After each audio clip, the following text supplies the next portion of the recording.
माऊली श्री स्वामी समर्थ. जय जय स्वामी समर्थ. श्री स्वामी लीलामृत सार अध्याय 19. श्री गणेशाय नमः. श्री स्वामी समर्थाय नमः. त्याच मंगळवेड्याच्या परिसरात राहत होते पुण्यशील ब्राह्मण दाम्पत्य. त्यांच्या घरी कुणी कधीतरी जात अवधूत स्वामी महाराज. दुपारच्या वेळी एके दिनी स्वामी पातले द्विज सदनी. ब्राह्मण स्त्रीने स्वागत करूनी कारण पुसले येण्याचे. म्हणती तहान लागली थोर द्यावे स्वच्छ मधुर गारणीर.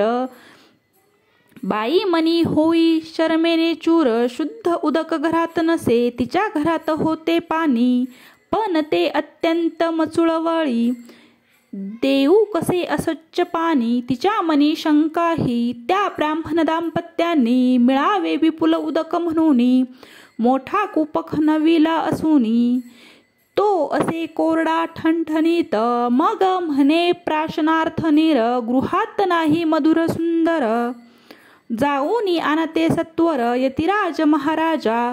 स्वामी म्हणती गृही कूप असता पाणी नाही कैसे म्हणता. म्हणे विहिरीत पाणी नसता देऊ कोठुनी आपणास. ऐकोनी स्त्रीचे उत्तर महाराज हसती वारंवार. द्विज स्त्री म्हणे असत्य असेल तर आपण येऊनी पहावे. एवढा प्रकार होईपर्यंत भोवताली गर्दी जमत. द्विज स्त्री गोंधळलेली पाहत प्रकार काय समजेना. स्वामी म्हणती द्विज स्त्रीसी चल पाहण्या उदकासी. करू पूर्ण स्ववचनासी मनी निश्चय धरी तू. ऐसे बोलून समर्थ उठले कुपाकडे जाऊ लागले. जमलेले लोक ही सगळे झाले विहिरीपाशी गोळा. सर्व विहिरीत डोकावत विहीर कोरडी ठणठणीत. नसे थेंब ही नीर आत. स्वामी का हसती कळेना मग कुपा समीप दिगंबर. लघु शंका करती थोर द्विजश्री म्हणती बांधून दोर. घट आत सोडावा घट आत सोडून. द्विजश्री पाहे डोकावून तो विहीर जलाने पूर्ण.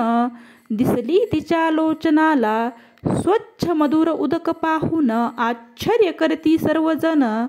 तेवढ्यात द्विजही तेथे येऊन म्हणे स्वामी अद्वितीय. तेथे जमलेल्या लोकांनी पाहिली ही अघटित करणी.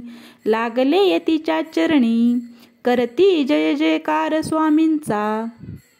इति श्री स्वामी लीलामृतातील कूप जल निर्मितीचा 19वा अध्याय संपूर्ण. श्री स्वामी समर्थ. इति श्री सद्गुरु स्वामी समर्थ चरणार्पणमस्तु. झालेली सेवा श्री स्वामी समर्थ महाराजांच्या चरणी समर्पित करते. श्री स्वामी समर्थ. भक्तओ, चॅनलवर जर नवीन असाल तर चॅनल सबस्क्राईब करायला विसरू नका. धन्यवाद. श्री स्वामी समर्थ. श्री स्वामी समर्थ. श्री स्वामी समर्थ. श्री स्वामी समर्थ. धन्यवाद.